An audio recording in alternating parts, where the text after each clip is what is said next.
Sekolah anugerah terdepan, mendidik generasi yang cerdas, insan yang beriman serta bertakwa kepada Tuhan Sang Pencipta.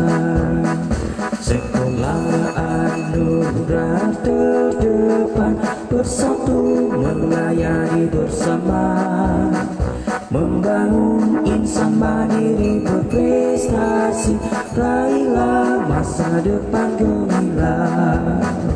Untuk berprestasi, wujudkan kasih pada sesama, latih dirimu, disiplin, amalkan nilai Pancasila.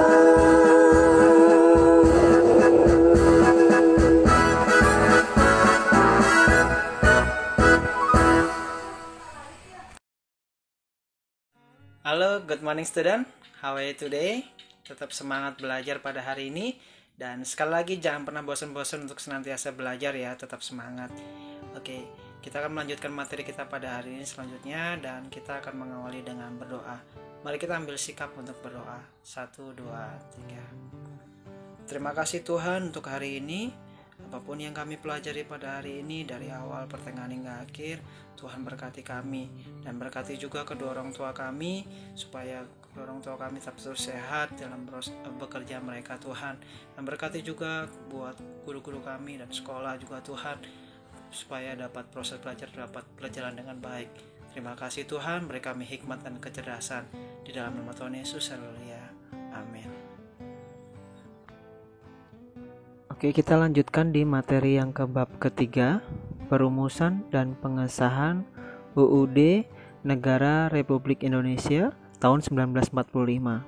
Nah, di bab ketiga ini kita akan belajar tentang poin yang A, B, dan C. Tapi untuk hari ini, Mr. Hari akan menjelaskan untuk poin ke A, perumusan dan pengesahan UUD Negara Republik Indonesia tahun 1945. Nah, untuk minggu ke depan arti pentingnya UUD, dan yang ketiga, yang ke C, peran tokoh perumusan UUD. Nah, untuk hari ini kita akan lebih lagi di poin ke A, bagaimana menumbuhkan kesadaran dan akan pentingnya konstitusi. Nah, apa itu konstitusi? Nah, nanti kita akan belajar lebih lagi. Nah, konstitusi harus dimulai dari kita waktu usia sejak dini. Jadi dari kita saat ini kalian sudah kelas 7, kalian diperdalam supaya memahami pentingnya konstitusi, supaya kalian lebih lagi. Nah, di poin yang ke A, perumusan dan pengesahan UUD Negara Republik Indonesia tahun 1945. Nah, poin yang pertama, bagaimana perumusan UUD NRI tahun 1945.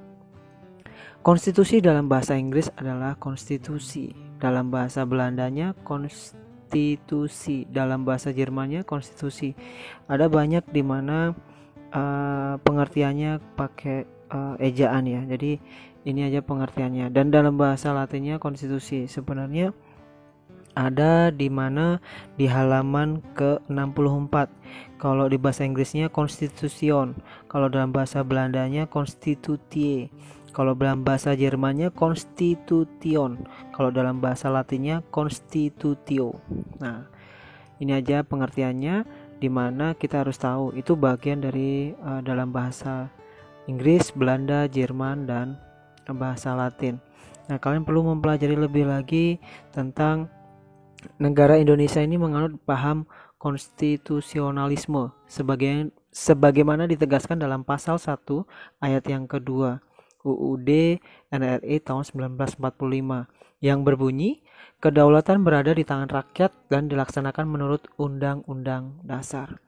Nah, di dalam negara yang menganut paham demokrasi seperti Indonesia, UUD dasarnya mempunyai fungsi khas, yaitu batas kekuasaan agar penyelenggaraan kekuasaan tidak bersifat sewenang-wenang.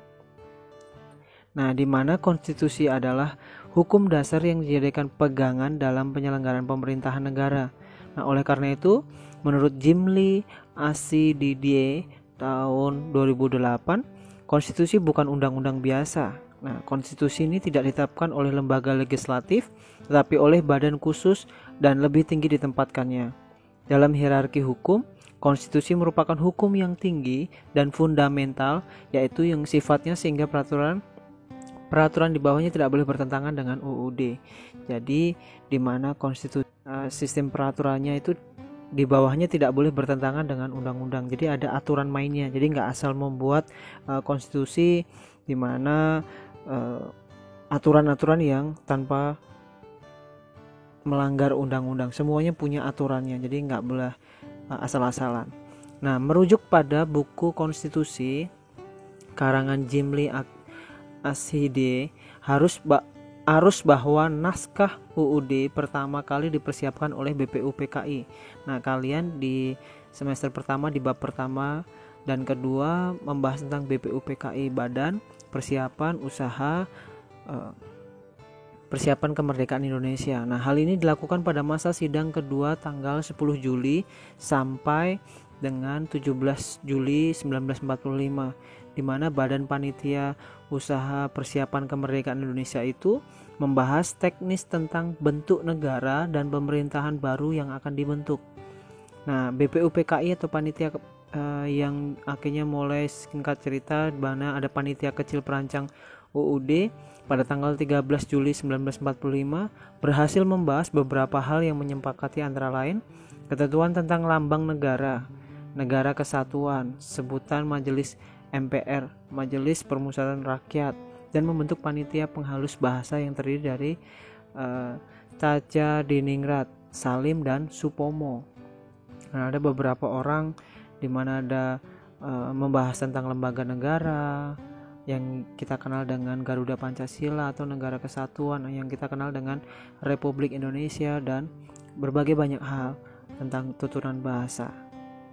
Nah, pada tanggal 14 Juli kalau kalian menyimaknya di halaman ke-66, Mr. Ali kasih singkat saja, di mana 14 Juli 1945 BPUPKI mengadakan sidang dengan agenda pembicaraan tentang kemerdekaan Indonesia. Nah, berbeda dengan tanggal 15. Pada tanggal 15 ini dilanjutkan dengan acara pembahasan rancangan undang-undang. Jadi tanggal 14 itu pembicaraan tentang kemerdekaan Indonesia, tanggal 15-nya pembahasan rancangan undang-undang dasar. Nah, pada tanggal 16-nya berbeda lagi, di mana diterimanya usul-usul dari panitia keuangan dan panitia pembela tanah air. Kalian bisa menyimak di halaman 60 ke 6. Jadi di mana salah satu naskah undang-undang dasar akhirnya diterima dengan suara bulat pada sidang BPUPKI pada tanggal 16 Juli 1945. Selain itu juga diterima usul-usul dari panitia keuangan itu pada tanggal 16 Juli. Jadi di situ ada 3 tanggal, baik 4 ya, baik tanggal 13 Juli 1945 itu tentang pembahasan sidang seperti apa. Nah, tadi Mister sudah jelasin. Yang ke-14 bagaimana menjelaskan tentang sidang dengan agenda pembicaraan tentang pernyataan kemerdekaan dan selanjutnya. Nah, ini poin yang kedua, pengesahan Undang-Undang Dasar Negara Republik Indonesia tahun 1945. Nah, sehari setelah proklamasi kemerdekaan Indonesia, panitia persiapan kemerdekaan Indonesia atau yang kita kenal dengan PPKI itu menggantikan BPUPKI. Nah, kalian masih ingat di bab pertama bagaimana BPUPKI yang masih ada perwakilan dari bangsa Jepang atau salah satunya Ichi Bangise.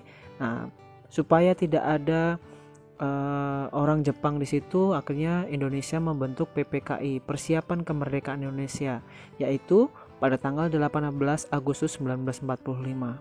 Nah, di dalam sidang atau persidangan PPKI pada tanggal 18 Agustus 1945 itu menghasilkan keputusan sebagai berikut. Yang pertama itu mengesahkan Undang-Undang 1945. Ingat-ingat ya, ini selalu keluar nanti pada waktu ujian. Di poin yang kedua menetapkan Insinyur Soekarno itu sebagai presiden dan Dr. Muhammad Hatta itu sebagai wakil presiden Republik Indonesia. Dan yang ketiga membentuk Komite Nasional Indonesia Pusat. Jadi ada 3, di mana pembahasan PPKI pada tanggal 18 Agustus 1945. Nah, sidang PPKI telah melakukan beberapa perubahan rumusan pembentukan Undang-Undang Tubuh Naskah Piagam Jakarta. Yang kita tahu bagaimana Piagam Jakarta itu tidak disahkan. Kenapa? Karena pada waktu sila pertama itu banyak kan dari non-muslim, di luar muslim, mereka berkomentar, mereka tidak ada yang setuju karena Piagam Jakarta sila yang pertama itu tidak sesuai dengan rakyat Indonesia atau kesepakatan rakyat Indonesia.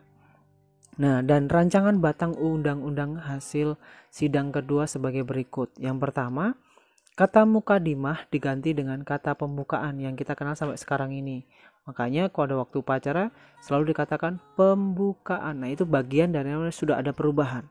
Nah, yang kedua, sila pertama yaitu ketuhanan dengan kewajiban menjalankan syariat Islam bagi pemeluk-pemeluknya. Itu diganti dengan rumusan ketuhanan yang Maha Esa yang kita kenal sampai sekarang.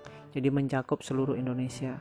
Dan yang ketiga di poin ke C, perubahan pasal 6 Undang-Undang Dasar yang berbunyi presiden adalah orang Indonesia asli yang beragama Islam menjadi presiden orang Indonesia asli. Nah, di situ kita perlu tahu ada lagi di mana di pasal ke-28. Nah, di situ jelas dikatakan bahwa negara berdasarkan atas ketuhanan dengan kewajiban menjalankan syariat Islam bagi pemeluk-pemeluknya diganti dengan pasal 29 Undang-Undang Dasar 1945 yang berbunyi negara berdasar atas ketuhanan yang Maha Esa. Jadi ada beberapa poin yang sudah diganti supaya kita itu bukan hanya mencondongkan satu pihak agama atau mencondongkan satu pihak seseorang saja, tetapi mencakup keseluruhan. Makanya Indonesia ini kaya sekali akan budaya, suku, ras, dan agama. Nah, kita tadi sudah menyelesaikan materi kita pada hari ini. Tetap semangat ya, dan jangan sungkan-sungkan untuk bertanya kepada Mr. Hari. Apapun yang menjadi kendala buat kalian, tetap jangan lupa bertanya. Oke, kita tadi sudah mengawali dengan berdoa. Alangkah baiknya kita juga mengakhiri dengan berdoa. Mari kita ambil sikap untuk berdoa. 1, 2, 3. Terima kasih untuk hari ini. Apapun yang kami pelajari pada hari ini, Tuhan berikan kami kekuatan dan hikmat-Mu lebih lagi supaya dapat mengaplikasikan dalam kehidupan kami sehari-hari. Terima kasih Tuhan, dalam nama Tuhan Yesus. Haleluya. Amin. Oke, see you next time. God bless you all.